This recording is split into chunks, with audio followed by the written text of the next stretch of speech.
Snad si všichni ještě najdete místo. Vítám tady, možná ještě bych se zastavil v jednom detailu, všem se omlouváme za lehké technické a zvukové problémy, které nás tady provázejí. Snad se již nebudu opakovat, ale nerad bych lhal. Uvidíme. Dovolte mi tady představit a uvítat Stephana Siedentopfa. Je to markeťák, narodil se v Jihoafrické republice, teď se mi svěřil, že žije aktuálně v Berlíně, tak to měl kousek sem. Má za sebou zatím teda poměrně úspěšnou kariéru, získal třeba ocenění na soutěži v Cannes Grand Prix. Pracoval už v minulosti pro velmi vyhlasné velké firmy, jich docela dost, tak možná to radši přečtu. KFC, Tesco, Coca-Cola, Vodafone, Raiffeisen Bank a Saab Miller. Bude tady hovořit po poměrně zajímavém tématu. Dneska ta marketingová scéna obecně naše životy doprovází poměrně. Je to takový střed informací, kdy kolem vás lítá spousta podnětů a zasahuje to i tu marketingovou branži, tak Stephan nám trošku přiblíží to, jak v této roztříštěné sféře prorazit a uspět, jak pomoct značce k tomu úspěchu a jak získat vůči veřejnosti a zákazníkům dobrý obraz. Tak prosím, přivítejte Stephana.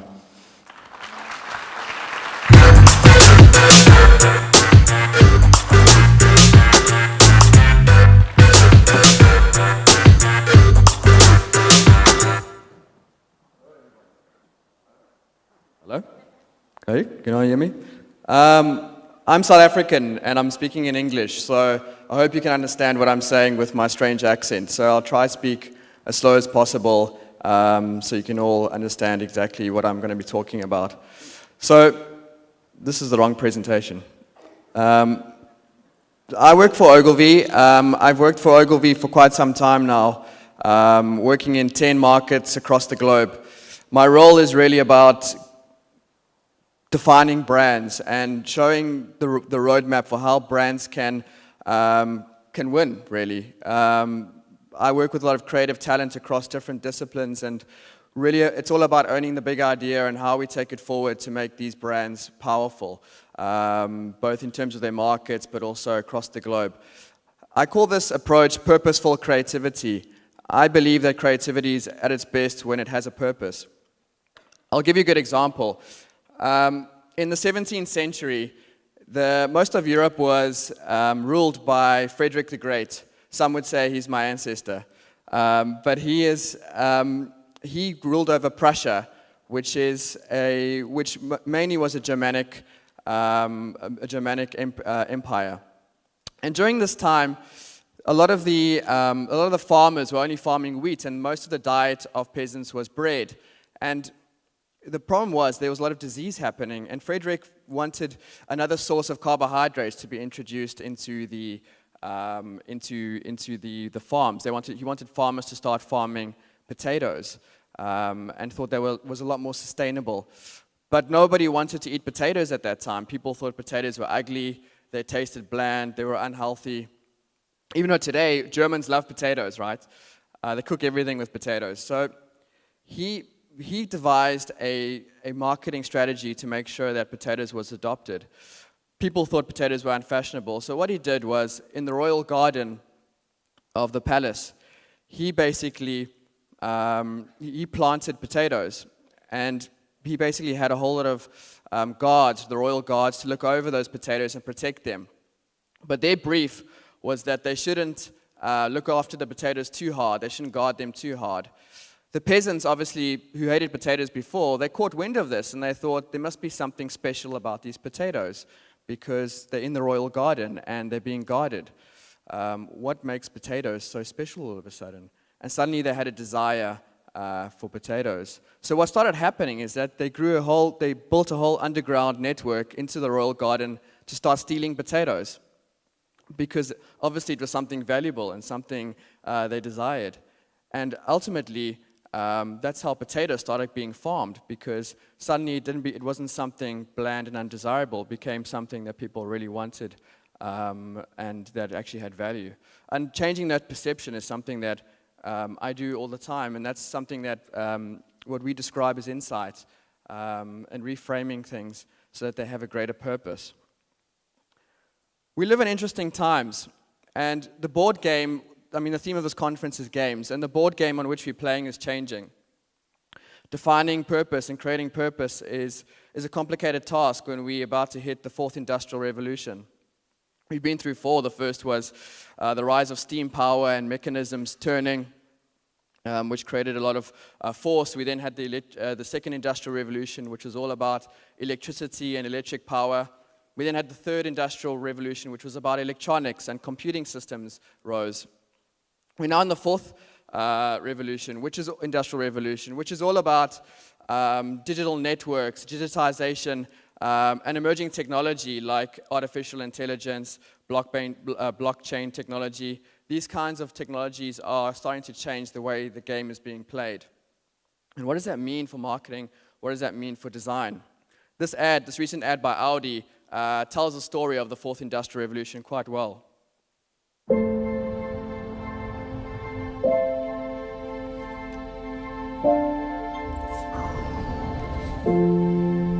Evening, Clara. Home, please. David, what's on your mind? I was just thinking of a different time is all. It was a time when I used to sit up there, you know.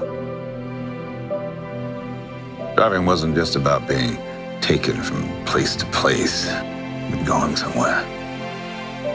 Feeling something along the way. Please, David, you should relax. I'm afraid that's just the problem. David, where are you going? David? David?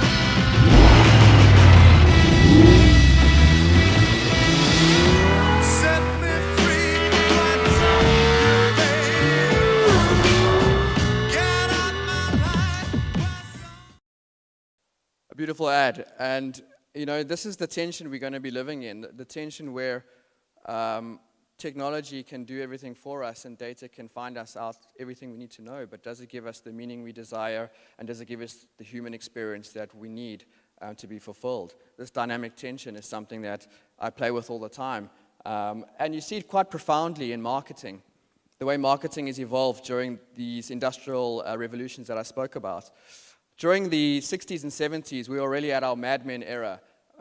We created large-scale advertising that basically, it earned us a lot of media commission, and that's why you saw those guys drinking and smoking and sleeping on their chairs, because one idea would last for two years plus.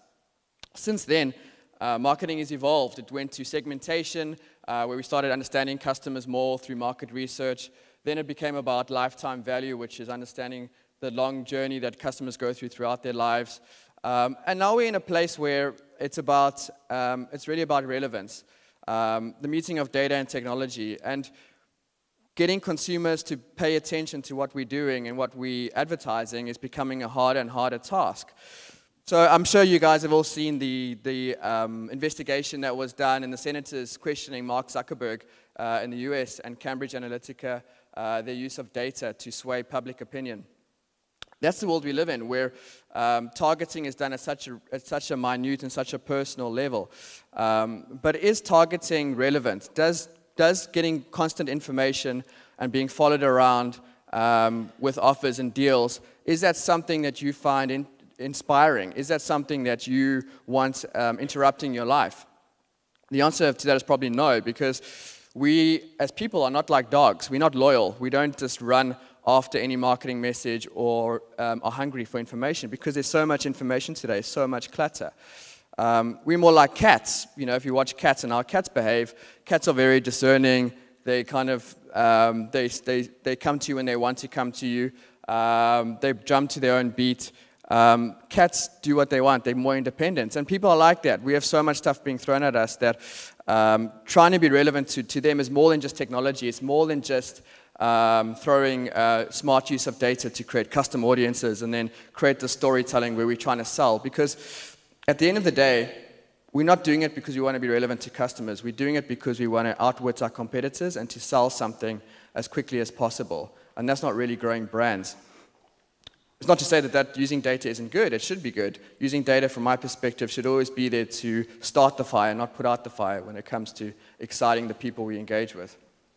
So how do you solve that, and how do you make brands matter today? Because through the use of data and going and kind of crossing the path of privacy and going into a space where consumers don't want to be spoken to, we've kind of entered a phase where we're interrupting them and they're starting to block us and the messages we're trying to say to them. And brands, as a consequence, don't matter as much as they used to. Which is ironic because, at Ogilvy, our aim is to make brands matter. And actually, very powerful brands are supposed to be beacons of trust because they give you the credibility and they give you the symbols that you identify with that make you feel like this is the right service or the right product for me versus all the others. So how do you make brands matter? There was a study where it took brands as a profession and compared it to other professions in the world. And brands were trusted the least besides politicians. The most trusted profession is doctors and teachers and judges. But only politicians have less trust, no wonder with Donald Trump, etc., than brands. So trust is being eroded. And how do you regain trust with brands? This is where what we do comes in, what we do becomes very important in terms of defining purpose and purposeful creativity that I spoke about. I'm borrowing something a bit that I heard from Simon Sinek, who's a really great speaker and a really great author. And, going again with the theme of this conference, in game rules, there's two types of games. There are finite games and there are infinite games. A finite game is like any sport that we play. So football, for example, has 90 minutes. Unless there's extra time, someone has to win the game, someone has to lose the game. Then you have infinite games. Infinite games is like war. The object of war is to outlast your opponent. The more you battle and the more you strategize, it's all about endurance, and it's a marathon, basically. These are the two types of games you get. Business is like war. Business is an infinite game. There will be business before companies are started. There will be business after companies end. As we've seen with the Industrial Revolutions, that business just keeps on going. It just takes on different forms. So I find it quite strange when a lot of the clients I deal with, when they are playing a finite game in an infinite game, And what I mean by that is everything they do is targeted towards short-term gains, short-term sales, and beating their competitors, when actually the game isn't to beat your competitors, it's to outlast your competitors. This is the reason why Amazon is the most valuable brand in the world, because they don't compete against Microsoft. They compete against their former self. They are about advancement, about progress, about challenging the status quo. They keep on pushing towards something greater, towards an ideal, which is like a finish line that you can see, but you can never quite reach. That's Apple. That's how Apple plays the game. It's their own game. It's an infinite game, and why they outlast their competitors. This is why defining a strong, clear purpose, a long-term brand purpose, is really so important, especially in the world we live in today. The problem is that purpose, and you probably have all heard this before, brands should have a purpose. It's a lot less about saying and more about doing today. Purpose, brands that really live their purpose, that really take it seriously, they still grow brand equity, even in times of mistrust, which is really difficult to do, but very few do it. What's also important, not just from a brand and creative point of view, is from a financial point of view, is that purpose is very important. Larry Fink is the CEO of BlackRock, and BlackRock is the biggest asset manager in the world. They manage $6.5 trillion of assets for the biggest companies in the world. So if they make a decision to not work with you or to change their investment policy, it affects a lot of companies all over the world. And Larry Fink wrote a famous letter not too long ago, 6 months to a year ago, where he spoke about purpose. And he said that without a sense of purpose, no company, either public or private, can achieve its full potential. It will ultimately lose the license to operate from key stakeholders. It will succumb to short-term pressures to distribute earnings, and the process sacrifice investments to employee development, innovation, and capital expenditure that are necessary for long-term growth. So a lot of words, jargon, blah, blah, blah, but he's talking about the idea of purpose being something that is long-term to make a real difference in any company's life and the community around them. And as I said, having a purpose is easier said than done because brand communication has evolved. Just like I had the timelines before of how marketing has changed, brands have also changed with that. So, you know, in the 50s, it was all about brand essence. It was about just saying what your brand does best, which is, for a washing brand, it would be like our cleanest wash.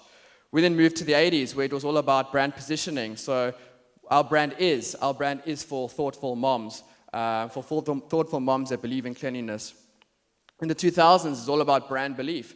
Don't get confused between purpose and belief, and that's the problem that most people make and companies make. Purpose and belief are two different things. You can believe something, but a purpose is why you live. It's the thing that you're going to action.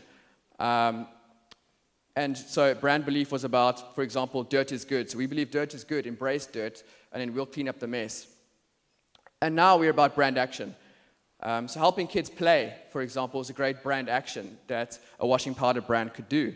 That's our purpose, to help kids play. Suddenly, that's a very different thing to believing something. It's how we're actioning and helping our customers do something that's important in their lives. This is what I'm talking about. This is the kind of purpose that's relevant to today. This is how we make brands relevant today. So brands need a distinctive, actionable purpose. This is the most powerful thing that you can do. This is how you win the game in today's highly fragmented, over-informed environment where consumers don't give you their attention. Any client that I've worked with where we've defined a very actionable purpose, where we've defined what the brand stands for, but also created actions out of that and experiences out of that, have just gone on to do great things and dominate and grow in times where brand growth is really hard to achieve. It's very easier said than done. At Ogilvy, we have a very particular way of how we do this. We go about this. The most important thing for us is first knowing your enemy. Knowing what our purpose, if we made it happen, what would it be fighting against? We look at tensions in the world. We look at tensions from a psychological point of view, so what's happening in people's minds. We sometimes look at tensions in the category, so people don't trust banks. Banks are taking advantage of people. That's a category challenge, all the way up to cultural challenges. Something is happening broader in society, so things like immigration or the gender pay gap, things like that are cultural tensions. Some brands can play in that space, some brands can't play in that space. It's all about credibility in that instance. So this allows us to be authentic and engaging rather than being fake. A lot of, when I work with clients, when we define brand purpose, it's very easy for it to fall in a very superficial space. It becomes just corporate language, or just becomes something that's very obvious, very generic. And that's why people sometimes feel weird when you talk about brand purpose, because it's not something that's really powerful and that can really make a difference. When you go against a tension or an enemy, suddenly it becomes a little bit more powerful. Take these two guys, for example, the two MJs. They both had very clearly defined, distinct, actionable purposes. Michael Jackson, as we all know from his transition from black to white, struggled with race throughout his life and what that means. But his belief in music was that music should be colorblind. Where he grew up and the kind of music he started playing with the Jackson 5 was more, it was more catered to a certain culture and part of a certain movement for the black race and for African Americans. His music transcended race, and he fought that. That's why he was a pioneer of pop music, because he believed that experience of pop music was transcended race. Michael Jordan got dropped from his high school basketball team. They told him he was too short, which is crazy. But they basically set him a limit, and they said that you have a limit and you can't overcome that. And Michael Jordan thought about that, and he was like, I believe that fear, just like limits, are an illusion. And I'm going to dedicate my entire life to proving that. So everything he did, every action he took, and what he's gone on to do beyond just basketball has been constantly about defying what is a limit, and making people believe that limits are just an illusion, no matter who you are. We sum this up as what we call a big ideal. So when a brand is at its best, what is it doing for the world? If you can imagine anything that you engage with on your day-to-day basis, and what would be the best version of that? So if you went to a gym and you're like, shit, this gym is really boring, I'm struggling for motivation. If you can imagine the idealistic gym that would make you want to go every single time and make you have the greatest experience, what would that be like? What would that feel like? What would that ideal be? This is a big ideal. It's striving for the greatest version of things. We've done it for some great brands. So Dove, for example, is one of our famous ones that we do work for globally. And what we did is we looked at the tension, the cultural tension that media stereotypes are impacting women's self-esteem. In the beauty category, everything looked the same. Everyone using models, which they still do today, the rise of Instagram, it all showing a certain type of woman that women should strive to be. And we felt like that was a completely unattainable thing. And what if we positioned Dove as the first brand in this category to be about natural beauty, striving for real beauty? That was Dove. Coca-Cola is a brand we've had a long relationship with. And during post-war, there was a lot of negative sentiment, a lot of depression, a lot of financial ache, and throughout periods, there's every few like decades, there's a market crash. And what you do is, what you see is the measurement of optimism and happiness in people just drops. People get caught in their modern day woes, and negativity spreads. And we believe that Coke, as a drink and as a brand that's so pervasive, is a brand that could stand for the glass being half full rather than half empty. The brand that stood for optimism and happiness. And that's why it was always about open happiness with Coca-Cola, and still is today, the brand for optimism, even across their portfolio. Louis Vuitton was another one that we did a lot of work for, and Louis Vuitton was a brand that, again, it's high-end, a lot of copies of Louis Vuitton. People want to question whether it's fake or real when you have a Louis Vuitton bag or clothes. And the fashion category was becoming quite interesting in the sense that fashion used to be about 4 seasons, like winter, it was winter, spring, summer, that kind of seasonal wear was how fashion was launched. But then fast fashion came into the space. Brands like H&M and Zara came into the space, and suddenly there was 52 weeks of fashion that these brands had created. They were selling and repacking stock faster than they could sell it. In fact, clothes that they couldn't sell would just be destroyed, actually. So this idea of fast fashion became more and more prevalent. And Louis Vuitton was saying, well, clothes shouldn't be something you just buy and then discard. They should be something that should represent the exceptional life that you live. They are capturing the exceptional life that you lead. So we live life as an exceptional journey, and your clothes are part of that. The art of living. Clothes are artistic elements that represent who you are. This was the big ideal that we put on Louis Vuitton. These are great case studies, and they not only transformed the way the brand advertises, but their culture as well, and the way they treat their employees. But to my frustration, and to a lot of people that work in my kind of field, these are the exception to the norm. When you define a big ideal for a brand, you still get into a space where it becomes very generic most of the time. And that's because of the way the human brain works. And most processes, creative processes, follow this exact kind of model.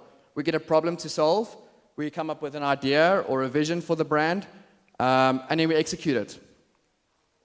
We think about things, we think about that problem quite rationally.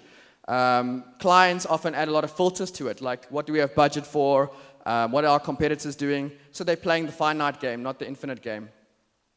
Young creatives that come in that I work with, the young ones make the same mistake. They kind of overthink it because they don't want to go wrong. So they don't believe in simplicity. They don't let their creativity loose. They overthink it, and suddenly the ideas become very tactical. Like, we need to get an influencer, and an influencer will do this. We need to get a promotion, and the promotion will do this. And we can do a 20-second TV spot, and that's going to do this. And these are tactics, right? They're not going to necessarily build the brand. What builds the brand is that core big ideal, that core purpose. But no one's to blame here, because it's simply the way the brain works, which I'll explain now. But there is hope. I've seen some examples, even in Czech Republic. Here, I've seen some great examples of people thinking differently, taking the notion of a big ideal, but taking it one step further and accessing a different part of the brain to make it distinct and actionable in this time when we need relevant communication. Actually, on my way here, I saw a great example, which I'll talk about now. But just to talk about the way the brain works and why we think like this. we have, in our minds, we have what Daniel Kahneman says, who was the first economist to win, the first behavioral psychologist to win a Nobel Prize in economy. He basically proved this theory. He spoke about system 1 and system 2 thinking. So system 1 is our limbic system. This is where we process emotions, where we kind of feel, where we trust, where we feel happiness. This language doesn't happen here, but our imagination and our emotions happen here. And our decision making, interestingly enough, happens here in the same part of our brains. System 2 is the neocortex. That's where our logic, our analytical, rational minds are housed in our brains. This is the newest part of our brains and the most evolved part of our brains. But the difficulty here is that when we process ideas or when we're brainstorming, even for something as pure as a big ideal, and we put lots and lots of rational layers on it, we hit the system 2. And that means that we are thinking rather than creating. There's that old saying that our best ideas come to us when we're in the shower, or when we least expect it. That's true, because basically it's when your system 1 is playing, when your non-conscious is playing with things and comes up with something profound. Great creative people are always able to do this, and that's why they're always able to interpret something or tell you something that you know to be true, but say it in a way that you've never heard before, because it's come from that place. That's insightful. So that's the way the brain works. So like, I've seen some good examples of people kind of hacking that system.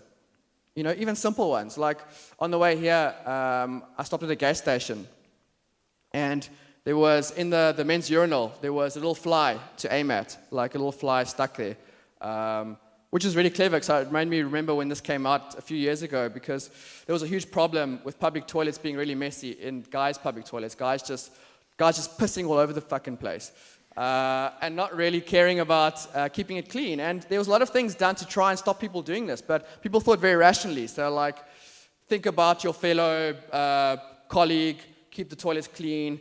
You know, you wouldn't treat your home bathroom like this. But if you put yourself in the mindset of guys and you actually experience what they're going through when they use a public toilet, like, they don't think about stuff like that. They're usually having some drinks, having some fun.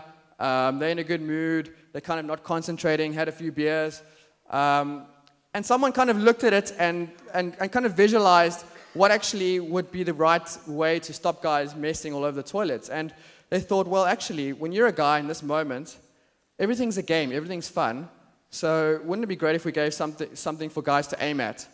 And that's why you see toilets with little flies stuck inside the urinal, because guys aim at that and they stop messing the bathrooms, and suddenly the bathrooms are cleaner, you know? And in Czech Republic, there's been some brands that really inspired me around this way of thinking as well. One of our great examples in our Prague office is the relationship with Airbank from the start. In 2008, there was an economic crash. These guys wanted to start a bank. They were advised by consultants who are very rational. Don't do it. It's never going to work. It's a down market.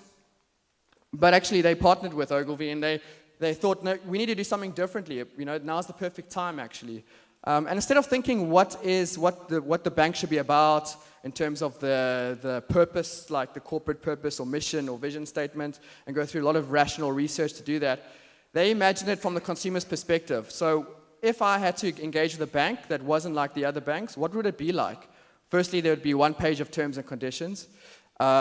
They gave the online banking site to a UX guy in the agency who didn't really know about banking websites, and he designed what the bank experience should be like online in a way that would make him happy as a customer, so as little clicks as possible. They had a very simple product portfolio, things like extended banking hours. Suddenly the how to do it and the what to do became very, very easy once you had that imagination of the experience that you wanted to create, putting yourselves in the shoes of other people. And then it became the bank that you can love, Airbank, and it grew to become the bank with the highest consideration in Czech Republic.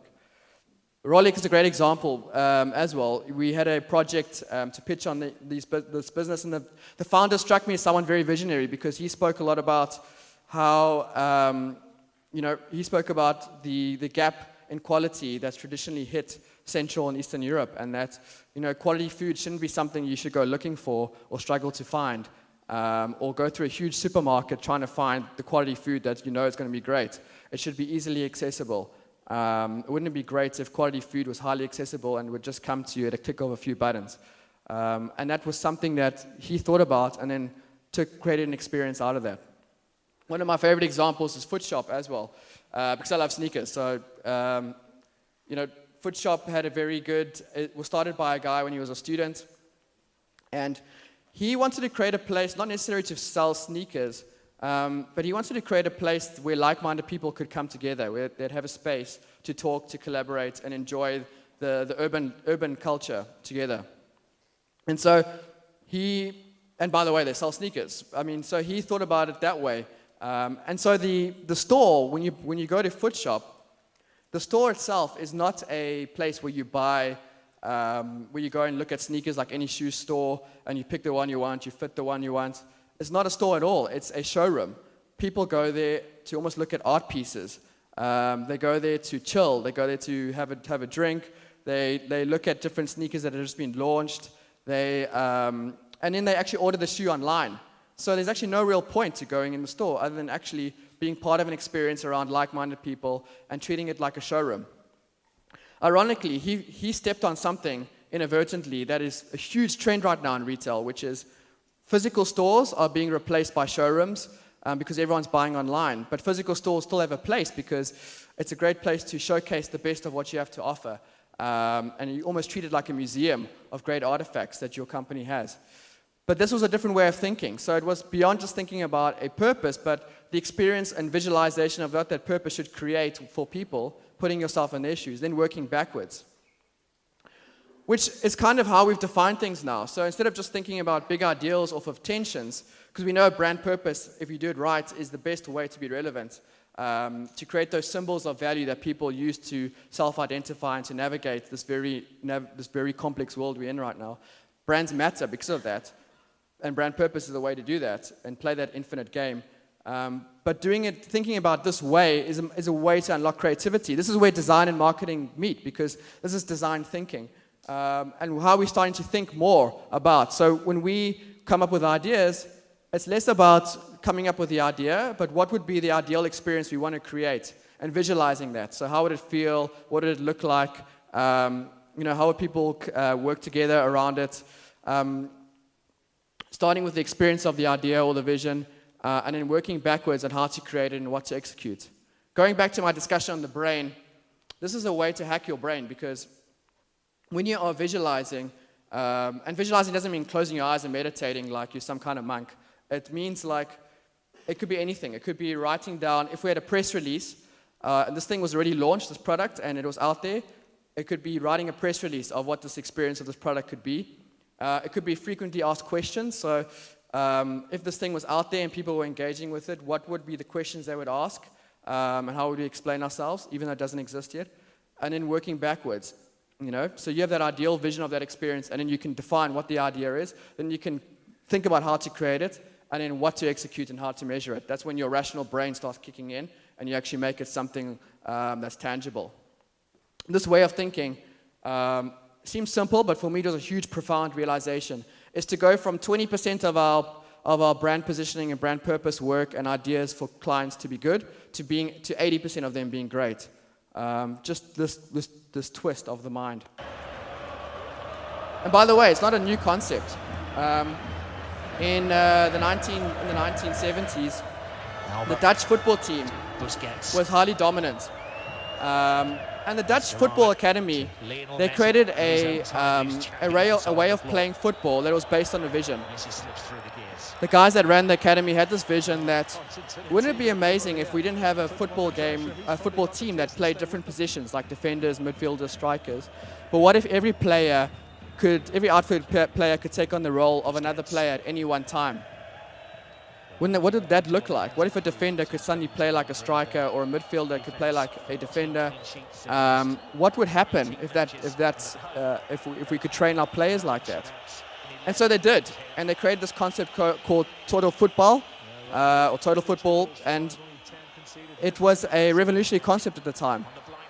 Then a player that's quite well known, that some of you will know, Johan Cruyff.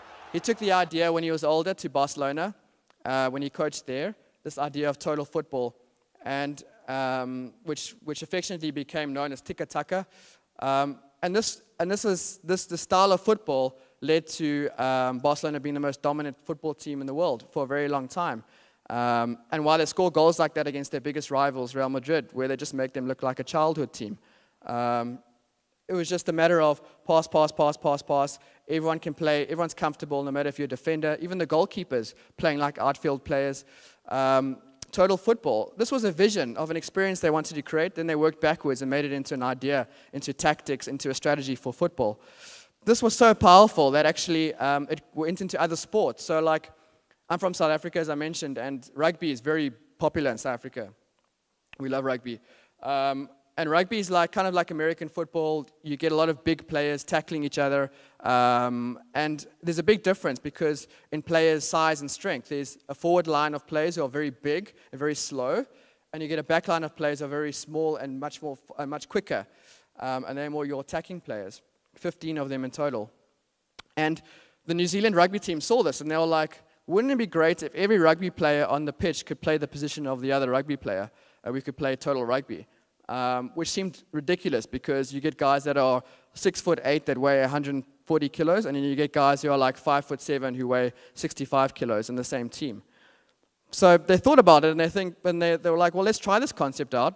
And what they did in the schools in New Zealand, before the games were about, the teams were selected based on age, like under 17 team, under 16 team. They started making the teams based on weight. So it was like, if you're under 60 kilos, under 70 kilos, under 80 kilos, you're in the same team. And so these huge guys that were used to like being slow and just stomping over everyone, they had to play with other big guys. So suddenly they had to learn how to be faster, to be more clever on the ball, to catch the ball. The little guys were all in one team, so the little guys couldn't just get away with their speed and their agility. They had to learn to be strong, to tackle hard. And so suddenly this idea of total rugby came to fruition, and New Zealand rugby team has just dominated rugby for the last 10 years. Like every team can't even touch them.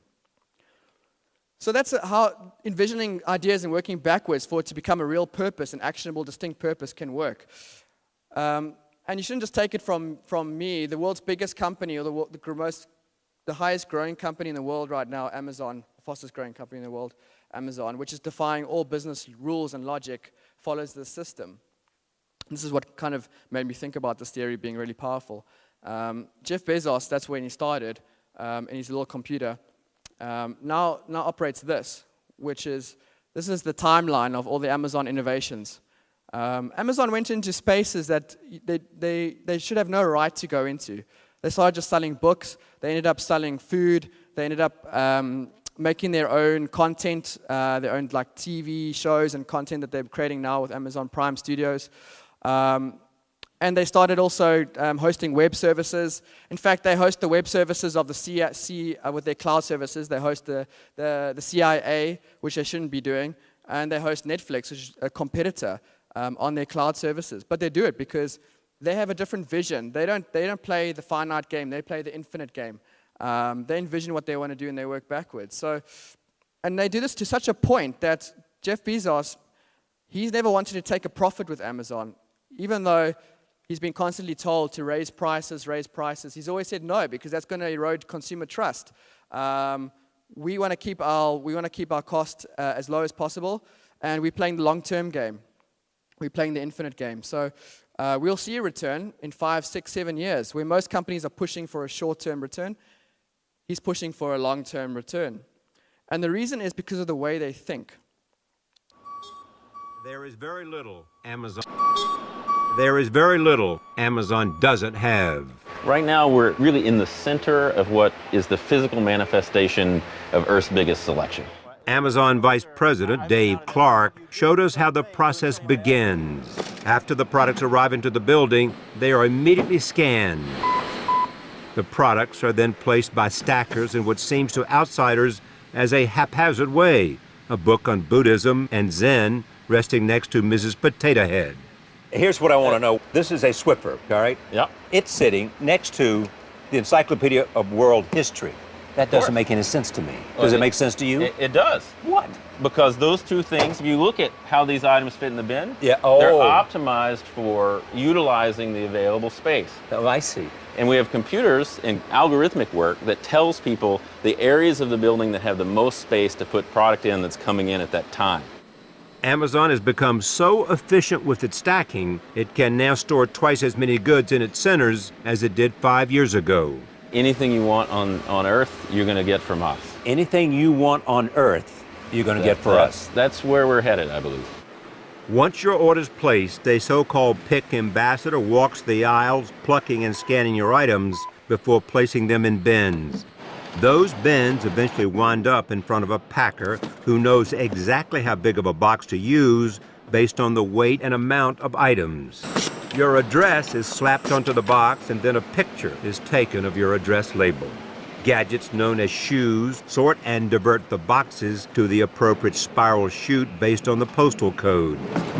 This accelerates the delivery process. The boxes are then loaded onto awaiting trucks, which are assigned to particular regions, Raleigh, North Carolina in this case. Amazon uses more trucks than planes because so many distribution centers have been built near customers. I showed that long-winded video of them stacking and packing just to show you, they had this vision about anything you can have on Earth, you can have now, which seems ridiculous, but they had this vision that no matter what you want, you can have instantaneously no matter where you are in the world. That's why they build so many distribution centers near customers, while they do things like drone delivery and test that. They had this vision, and then they work backwards from there. So this method I was talking about now, about writing the press release or the frequently asked questions of what the idea would do, what the ideal would create for people, and then working backwards, that's something that Amazon actually does.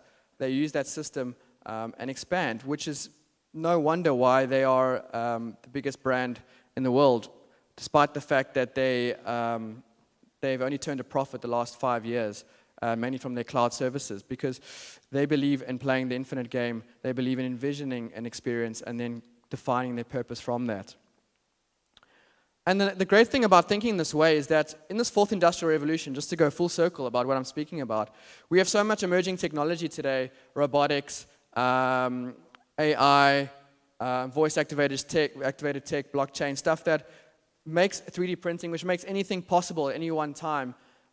Which means no matter what ideal you have, whatever brands distinctly come up with that they can action, they can make happen today. There's no limit to what we can create. To go back to what Michael Jordan's vision is, there is definitely no limits. I mean, Digibus is a company in Austria, right, which is really testing autonomous cars live on the road.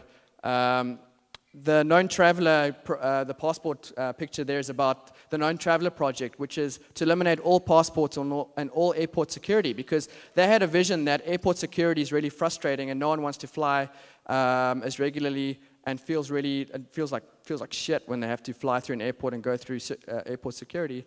That system is about using blockchain technology so that you can do everything digitally before, scan, use your biometrics, through blockchain technology so that you are known as a traveler. And so when you go into an airport, it's just a matter of a quick scan and you go through. There's no long-winded waits. There's no checking of passports. The bottom picture there is about smart factories, where in the past factories were about mass rollout of products and services. Smart factories means that anything customized per person can be created at any one time at a large scale because of the combination of all this technology. So the point is that when you envision an experience, when you think about something, an idea, something that we've changed at Ogilvy, it's more than just defining a generic, obvious purpose for a brand. We've really started to think more about the Amazon way of thinking, which is about envisioning what that will do, what will that bring to the world, and then thinking about how would we then create that? Because rationally, we can do whatever we want today. But we need to let our subconscious play. We need to really come up with stuff that's really creative, that really is creatively purposeful. So just a few things to leave behind. I spoke about a visionary experience being anything but generic, but the way that it can make a brand really relevant in today's fourth industrial revolution. A few ways to get there. It's not just a matter of sitting down and envisioning things. It's about knowing your inner world and your outer world. So knowing, there's a great quote about that, but it's about bridging the gap between how you see things and how the world outside there is really doing things. Bridging that gap is often the art of creativity and human-centered design. It's putting yourself in the shoes of other people and visualizing what would be the ideal experience for them. It's about customer obsession. This comes straight out of Amazon. Starting with the process, starting with every process with the customer and working backwards, that vision. It's about long-term thinking. So what would be the ideal? We're playing the infinite game. Where are we trying to go? And then working backwards. It's about collaborating with like-minded people. So what's very interesting is when you have this method, and any creative method, the best results always come from people that think differently but are like-minded to you. When you put a room of different tech people, creative technologists, data analysts, traditional creatives, planners, suddenly the ideas and envisioning what we could do, but doing it in a less rational way, suddenly becomes powerful. It's knowing your enemy, knowing the tension you're fighting against in the world. I spoke about tensions being very powerful to envision a real brand purpose. And finally, it's a willingness to fail. This is like something you've probably heard to death. Every great visionary speaks about this. Going into roads that you think will lead to failure, but are previously less traveled. This is something that I struggle with all the time today with clients. When you're playing the infinite game and you're not playing against competitors, but you're playing against your former self, you're more willing to be brave. You're more willing to push the limits of creativity and envision experiences that disrupt. This is why disruptors like Netflix, Airbnb have grown so fast, because it's not just about the problem they're solving, it's the experience they've envisioned and then created, which has basically been something that they were brave to do. They were brave to change the rules of the game, and that made them really successful. So, my ultimate message here is when you work on creativity, when you work on brands, if you are a brand owner, be an infinite player. Visualize what you want to do. Make it purposeful. Make it a long-term purpose. And let your creativity run free. Thank you.